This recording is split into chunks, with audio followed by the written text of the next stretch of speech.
तो पेश कर लग्या हिंदी चादर।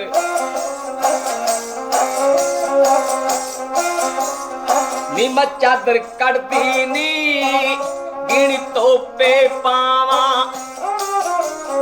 नी मैं चादर कड़दी नी गिणी तोपे पावा, जामन दी शां हेठा नी मैं पीड़ा डावा, जामन दी शां हेठा नी मैं पीड़ा डावा। पुराना था फर्स्ट टाइम सुनिया ਇਹ ਨਹੀਂ ਸਾਡੀ ਬਰਾਦਰੀ ਬਣਾਉਂਦੀ ਹੈ ਜੀ ਸਰ। ਹਾਂਜੀ ਸਾਨੂੰ ਰਾਜਸਥਾਨ ਦੇ ਵਿੱਚ ਕਹਿੰਦੇ ਨੇ ਪੋਪੇ। ਪੋਪੇ ਜੇ ਆ ਜਾਂਦੀ ਹੈ ਸੁਣ ਕੇ ਵੀ ਯਾਰ ਕਿਸੇ ਬੰਦੇ ਨੇ ਕੋਈ ਸੁਣਾਇਆ, ਹੁਣ ਮੈਨੂੰ ਲਫ਼ਜ਼ਾਂ 'ਚ ਬਿਆਨ ਕਰਨਾ ਥੋੜ੍ਹਾ ਜਿਹਾ ਔਖਾ। अस्सलाम वालेकुम, सत श्री अकाल। मैं ਤੁਹਾਡਾ ਆਪਣਾ ਨਾਸਰ ਢਿੱਲੋਂ ਤੋਂ ਵੇਖਦੇ ਪਏ ਹੋ ਪੰਜਾਬੀ ਲਹਿਰ ਵੈਬ ਚੈਨਲ। ਤੇ ਅਸੀਂ ਕੋਸ਼ਿਸ਼ ਕਰੀਦੀ ਆ ਪੰਜਾਬ ਦੇ ਰੰਗ ਜਾਂ ਪੰਜਾਬੀਅਤ ਨਾਲ ਜੁੜੀਆਂ ਉਹ ਚੀਜ਼ਾਂ, ਉਹ ਲੋਕ, ਉਹਨਾਂ ਨੂੰ ਪ੍ਰੋਮੀਨੈਂਟ ਵਾਜ਼ਿਆ ਕੀਤਾ ਜਾਵੇ, ਤੁਹਾਡੇ ਤੱਕ ਉਹਨਾਂ ਦੀ ਆਵਾਜ਼ ਤੁਹਾਡੇ ਤੱਕ ਪਹੁੰਚਾਈ ਜਾਵੇ ਜਿਹੜੇ ਅਸਲ ਹੱਕਦਾਰ ਨੇ। ਜੇ ਆਪਾਂ ਗਾਇਕੀ ਦੀ ਗੱਲ ਕਰੀਏ, ਉਹ ਆਪਾਂ ਲੰਡੂ ਗਾਇਕਾਂ ਨੂੰ ਤਾਂ ਬਹੁਤ ਸੁਣਦੇ ਹਾਂ, ਤੇ ਜਿਹੜੇ ਆਪਾਂ ਕਹਿੰਦੇ ਆ ਵੀ ਉਹ ਹਿੱਕ ਦੇ ਜਾਂ ਗਲੇ ਦੇ ਜ਼ੋਰ ਦੇ ਨਾਲ ਨਹੀਂ, ਉਹ ਇੰਸਟਰੂਮੈਂਟ ਦੇ ਜ਼ੋਰ ਦੇ ਨਾਲ ਜਿਹੜਾ ਵਾ ਫੇਮਸ ਵੀ ਹੋਏ ਤੇ ਦੁਨੀਆ ਭਰ 'ਤੇ ਜਾਂਦੇ ਨੇ, ਸ਼ੋਜ਼ ਕਰਦੇ ਨੇ। ਲੇਕਿਨ ਇਸ ਤਰ੍ਹਾਂ ਦੇ ਗਾਇਕ ਜਿਹੜੀ ਆਪਣੀ ਪਹਿਚਾਣ ਆਪ ਨੇ, ਜਿਨ੍ਹਾਂ ਨੂੰ ਸੁਣ ਕੇ ਸਰੂਰ ਆ ਜਾਂਦਾ ਵੀ ਵਾਕਿਆ ਯਾਰ ਕੋਈ ਗਾਇਕ ਹੈ, ਕੋਈ ਚੀਜ਼ ਉਹਨੇ ਸਾਨੂੰ ਸੁਣਾਈ ਹੈ। ਹੁਣ ਇਹਨਾਂ ਦੇ ਕੋਲੋਂ ਮੁਰਲੀ ਰਾਜਸਥਾਨੀ ਉਹਨਾਂ ਕੋਲ ਕੁਝ ਸੁਣਦੇ ਆ, ਇਹਨਾਂ ਦੇ ਸਾਜ਼ ਦੇ ਰਾਹੀਂ, ਰਾਵਣ ਹੱਥਾਂ ਦੇ ਰਾਹੀਂ ਉਹ ਸਾਨੂੰ ਕੀ ਸੁਣਾਉਂਦੇ ਆ। ਉਹ ਇੰਜੋਏ ਕਰਦੇ, ਨਾਲੇ ਇਹਨਾਂ ਨੂੰ ਸੁਣਦੇ ਆ, ਇਹਨਾਂ ਦਾ ਸਾਜ਼ ਤੇ ਨਾਲ ਇਹਨਾਂ ਦੀ ਉਹ ਬੋਲ ਜਿਹੜੇ ਕਿ ਰੂਹ ਤੱਕ ਉਤਰ ਜਾਂਦੇ। ਬੂਰ ਪਿਆ ਕਣਕਾਂ ਨੂੰ ਮਾਏ ਵਿੱਚ ਬਾਗੀ ਅੰਮੀਆਂ ਪੱਕੀਆਂ, ਅੱਗ ਦੇ ਫਾਮੜ ਵਰਗੀਆਂ ਥੀਆਂ ਨੀ ਤੂੰ ਸਾਮ ਬੁੱਕਲ ਵਿੱਚ ਰੱਖੀਆਂ। ਗਿਣਵੇਂ ਦਿਨਾਂ ਦੀਆਂ ਸਾਂਝਾਂ ਵੇ ਬਾਬਲ ਅਸਾਂ ਸਿਦਕਾਂ ਨਾਲ ਹੰਡਈਆਂ, ਕੁੰਜਾਂ ਵਾਂਗ ਪਰੋੜੀਏ ਥੀਆਂ ਤੇਰੇ ਬੇੜੇ ਦੋ ਦਿਨ ਆਇਆ। ਜੋ ਪੇਸ਼ ਕਰਨ ਲੱਗਿਆ ਹਿੰਦੀ ਚਾਦਰ।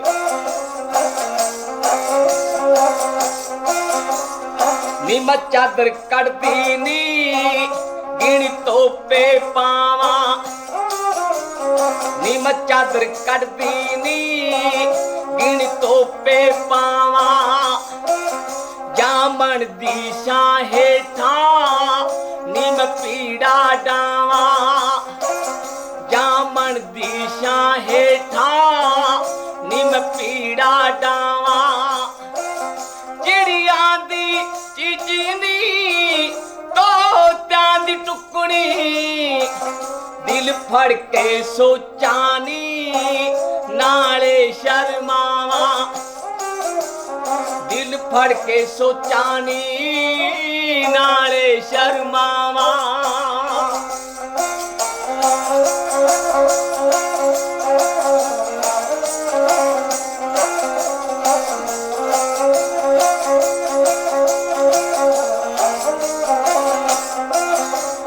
ਨੀ ਮੈਂ ਚਾਦਰ ਕੱਢਦੀ ਨੀ ਉੱਤੇ ਤੋਤੇ ਪਾਵਾ, ਤੋਤੇ ਪਾਵਾ, ਤੋਤੇ ਪਾਵਾ, ਤੋਤੇ ਪਾਵਾ।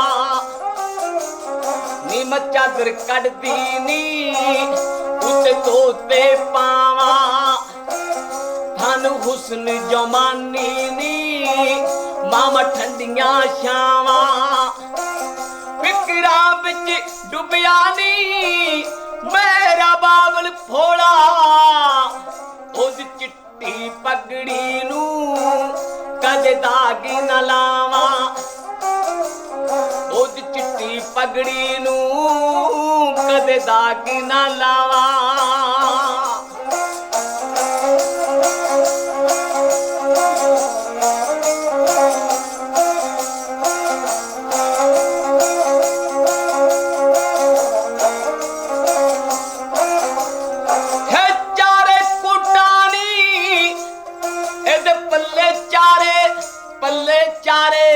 ਪੱਲੇ ਚਾਰੇ, ਪੱਲੇ ਚਾਰੇ, हे चारे पुटानी एदे पल्ले चारे हे चारे रुतानी एह बे दिन चारे हे हिंदू मुस्लिम सिख ईसाई ये चारों वीर हे हिंद दी चादर नू नी मसीस झुकावा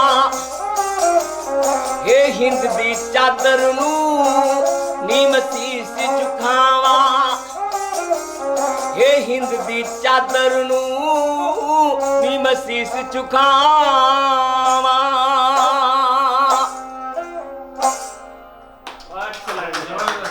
ਇਹਨਾਂ ਦਾ ਨਾਮ ਮੁਰਲੀ ਰਾਜਸਥਾਨੀ ਨੇ। ਮੈਂ ਦੱਸਦਾ ਜਾਵਾਂ ਕਿ ਸਾਡੇ ਜਿਹੜਾ ਪੰਜਾਬ ਚੜ੍ਹਦੇ ਪੰਜਾਬ ਦੀ ਗੱਲ ਕਰੀਏ, ਲਹਿੰਦੇ ਪੰਜਾਬ ਦੀ ਗੱਲ ਕਰੀਏ, ਸਾਡਾ ਰਾਜਸਥਾਨ ਵਾਲਾ ਏਰੀਆ ਹੁਣ ਵੀ ਪੰਜਾਬ ਦੇ ਵਿੱਚ ਹੀ ਹੈ। ਪਹਿਲਾਂ ਪੰਜਾਬ ਹੀ ਸੀ, ਚਲੋ ਡਿਵਾਈਡ ਹੋ ਗਿਆ, ਹੁਣ ਇੰਡੀਆ ਸਾਈਡ 'ਤੇ ਹੈ ਤੇ ਪੰਜਾਬੀ। ਤਾਂ ਅਸੀਂ ਅੱਜ ਦੁਬਈ ਦੇ ਵਿੱਚ ਸਾਂ ਅਤੇ ਸਾਨੂੰ ਬੜਾ ਮਾਣ ਮਹਿਸੂਸ ਹੋਇਆ ਇਹਨਾਂ ਨੂੰ ਸੁਣ ਕੇ, ਬੜਾ ਦਿਲ ਨੂੰ ਸਕੂਨ ਹੋਇਆ। ਜਿਵੇਂ ਐਸੀ ਰੂਹਾਨੀਅਤ ਬੰਦੇ 'ਚ ਆ ਜਾਂਦੀ ਹੈ ਸੁਣ ਕੇ ਵੀ ਯਾਰ ਕਿਸੇ ਬੰਦੇ ਨੇ ਕੁਝ ਸੁਣਾਇਆ। ਹੁਣ ਮੈਨੂੰ ਲਫ਼ਜ਼ਾਂ 'ਚ ਬਿਆਨ ਕਰਨਾ ਥੋੜ੍ਹਾ ਜਿਹਾ ਔਖਾ। ਮੁਰਲੀ ਜੀ ਬਹੁਤ ਮਿਹਰਬਾਨੀ, ਧੰਨਵਾਦ, ਤੁਸੀਂ ਸਾਨੂੰ ਟਾਈਮ ਦਿੱਤਾ। ਤੁਹਾਨੂੰ ਸੁਣ ਕੇ ਸਵਾਦ ਆ ਗਿਆ ਦਿਲੀ ਤੌਰ 'ਤੇ। ਮੈਂ ਕਹਿੰਦਾ ਮੇਰੇ ਦਾਦੇ ਹੋਣੀ ਜਿਹੜੇ ਨਾ ਜੀ ਇਸ ਤਰ੍ਹਾਂ ਦੇ ਕਲਾਮ ਜਦੋਂ ਸੁਣਦੇ ਹੁੰਦੇ ਸੀ ਨਾ, ਅਸੀਂ ਲਾਗੇ ਬੈਠੇ ਨਾ, ਹੁਣ ਦੁਨੀਆ 'ਤੇ ਹੈ ਨਹੀਂ ਗੇ ਜੀ, ਤੇ ਉਹ ਵਜਦ ਜਿਹੜਾ ਸੀ ਉਹ ਸਮਾਂ ਉਦੋਂ ਬਣਦਾ ਵਾ, ਉਹ ਮੈਂ ਆਪਣੇ ਆਪ 'ਚ ਹੁਣ ਮਹਿਸੂਸ ਕੀਤਾ ਤੁਹਾਨੂੰ ਸੁਣ ਕੇ ਜੀ। ਜੋ ਮੇਰੇ ਦਾਦਾ ਜੀ ਸੁਣਦੇ ਹੁੰਦੇ ਸੀ ਜਦੋਂ ਸਾਡੇ ਕਵਾਲੀਆਂ ਹੁੰਦੀਆਂ, ਮੇਲਾ ਲੱਗਦਾ ਹੁੰਦਾ ਸੀ, ਉੱਥੇ ਆਉਂਦੇ ਹੁੰਦੇ ਸੀ ਕਵਾਲ ਵੀ ਇਸ ਤਰ੍ਹਾਂ ਦੇ ਲੋਕ ਫਨਕਾਰ। ਬੜਾ ਮਜ਼ਾ ਆਇਆ ਸਾਨੂੰ ਬਹੁਤ। ਕੀ ਕਹਿੰਦੇ ਵੀ ਮੈਂ ਲਫ਼ਜ਼ਾਂ 'ਚ ਨਹੀਂ ਦੱਸ ਸਕਦਾ ਜੋ ਮੇਰੀ ਐਕਚੁਅਲ ਪੋਜੀਸ਼ਨ ਸੀ ਤੁਹਾਨੂੰ ਸੁਣ ਕੇ। ਕਿੰਨੀ ਦੇਰ ਹੋ ਗਈ ਹੈ ਤੁਹਾਨੂੰ ਇਸ ਸ਼ੋਬੇ ਦੇ ਵਿੱਚ? ਮੈਨੂੰ ਜੀ ਹੋ ਗਏ ਘੱਟ ਤੋਂ ਘੱਟ 25-30 ਸਾਲ ਹੋ ਗਏ। 25-30 ਸਾਲ? ਮੇਰੀ ਉਮਰ ਹੋ ਗਈ 57 ਸਾਲ ਦੀ। ਲੱਗਦੀ ਤਾਂ ਨਹੀਂ ਮੁਰਲੀ ਜੀ, ਲੱਗਦੀ ਤਾਂ 30 ਕੀ ਹੈ। ਬਚਪਨ ਤੋਂ ਹੀ ਮਤਲਬ ਪਹਿਲਾਂ ਰਾਜਸਥਾਨੀ ਲੋਕ ਗੀਤ ਗਾਉਂਦਾ ਸੀ, ਫਿਰ ਲਤਾ ਜੀ ਦੇ ਮੈਨੂੰ ਬਹੁਤ ਚੰਗੇ ਲੱਗਦੇ ਸੀ ਗੀਤ। ਲਤਾ ਜੀ ਨੂੰ ਗਾ ਕੇ ਫਿਰ ਮੈਂ ਪੰਜਾਬ 'ਚ ਮੇਰੇ ਦਾਦੇ ਪੜਦਾਦੇ ਮਤਲਬ ਜਿਹੜੇ ਇੰਟਾਂ ਦੇ ਪੱਠਿਆਂ ਦੇ ਕੰਮ ਕਰਦੇ ਆ, ਇੱਟਾਂ ਦੇ ਪੱਠੇ, ਹਾਂ, ਉਹ ਗਾਣ ਜਾਣ ਵਾਸਤੇ ਆਉਂਦੇ ਸੀ। ਜਿਹੜਾ ਸਾਡਾ ਸਾਜ਼ ਹੈ ਰਾਵਣ ਹੱਥਾ। ਇਹਦਾ ਸਾਜ਼ ਦਾ ਕੀ ਨਾਮ ਹੈ? ਰਾਵਣ ਹੱਥਾ ਜੀ ਜੀ। ਇਹ ਹੋਰ ਵੀ ਕਿਤੇ ਇਸਤੇਮਾਲ ਹੁੰਦਾ ਵਾ? ਇਹ ਨਹੀਂ, ਸਾਡੀ ਬਰਾਦਰੀ ਬਣਾਉਂਦੀ ਹੈ ਜੀ ਸਰ। ਹਾਂਜੀ, ਸਾਨੂੰ ਰਾਜਸਥਾਨ ਦੇ ਵਿੱਚ ਕਹਿੰਦੇ ਨੇ ਪੋਪੇ। ਹਾਂ, ਜਿਹੜੇ ਰਾਜਪੂਤ ਰਾਜਸਥਾਨ ਦੇ ਵਿੱਚ ਜਿਹੜੇ ਉਹ ਸਾਡੇ ਦਾਦੇ ਪੜਦਾਦੇ ਮਤਲਬ ਉਹਨਾਂ ਦੀ ਪ੍ਰੋਗਰਾਮ ਕਰਦੇ ਸੀ ਜੀ। ਪੋਪੇ ਕਹਿੰਦੇ ਤੁਹਾਨੂੰ? ਪੋਪਾ, ਠੀਕ। ਅੱਛਾ, ਇਹ ਦੱਸੋ ਵੀ ਕਿੱਥੇ ਕਿੱਥੇ ਪਰਫਾਰਮ ਕਰਨ ਦਾ ਤੁਹਾਨੂੰ ਮੌਕਾ ਮਿਲਿਆ, ਜਾਂ ਪੰਜਾਬ ਦੀ ਗੱਲ ਕਰੀਏ ਜਾਂ ਇੰਡੀਆ ਪੰਜਾਬ ਤੋਂ ਬਾਹਰ ਜਾ ਕੇ? ਬਾਹਰ ਤਾਂ ਸਰ ਪਹਿਲੀ ਵਾਰੀ ਮੈਂ ਦੁਬਈ ਪਹਿਲੀ ਵਾਰੀ ਆਇਆ ਜੀ। ਦੁਬਈ ਵਧੀਆ ਲੱਗਾ? ਨਹੀਂ, ਠੀਕ ਲੱਗਾ ਸਰ, ਬਹੁਤ ਵਧੀਆ। ਸਾਫ ਸੁਥਰਾ? ਬਹੁਤ ਸਾਫ ਸੁਥਰਾ ਜੀ, ਬਹੁਤ ਵਧੀਆ, ਆਨੰਦ ਆਇਆ ਸਰ। ਇਸ ਤਰ੍ਹਾਂ ਦੇ ਆਪਣਾ ਮੁਲਕ ਵੀ ਕਿਸੇ ਦਿਨ ਹੋ ਜਾਣਗੇ, ਉਮੀਦ ਤੇ ਬੜੀ। ਦੇਖੋ ਤਾਂ ਪਰਮਾਤਮਾ ਦੀ ਕਿਰਪਾ ਹੈ। ਸਾਫ ਸੁਥਰੀ ਹੋਵੇ ਤਾਂ ਸਾਡੇ ਮੁਲਕ ਜਿਹੜੇ ਪੰਜਾਬ ਸਾਡਾ, ਉਹਦੇ ਨਾਲ ਤਾਂ ਦੁਨੀਆ ਤੇ ਕਿਤੇ ਬਿਲਕੁਲ ਜੀ, ਬਿਲਕੁਲ। ਅੱਛਾ, ਇਹ ਦੱਸੋ ਵੀ ਪਾਕਿਸਤਾਨ ਕਦੀ ਕੋ ਆਉਣ ਦਾ ਮੌਕਾ ਨਹੀਂ ਬਣਿਆ? ਨਹੀਂ ਜੀ ਸਰ, ਨਹੀਂ ਮਿਲਿਆ।